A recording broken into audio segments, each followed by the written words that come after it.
Nakaporma pala dyan ang tito ko. Pumasok kasi kami sa isang mall at naglibot-libot. Karugtong pa rin ito nung pumunta kami ng AVMC. Ang dami kasi naming napuntahan kasi halos 4 na oras ang hinintay bago ang result ng laboratory. Sunod ng sunod lang siya sa akin, hindi na winawala sa aking paningin at pakasaan mapunta. Diretso na din kasi ako nagtingin-tingin ng mga school supplies ng mga bata para alam ko ang mga prizes at mapaghandaan ko sa susunod na mga buwan.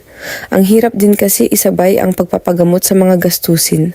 Pero hindi mo na lang yan namamalayan at naiiraos din.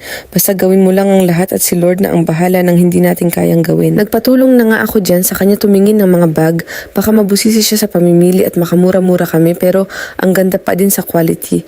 Talagang mahirap na ang buhay ngayon, nagtaasan na ang mga presyo. Pabalik na pala kami dyan at mag-aalas 2 na. Sakto lang pagkabalik namin sa ospital, ready na ang result na kuha namin agad.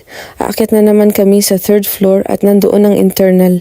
Ipapabasa sa doktor ang result at ang maresitahan.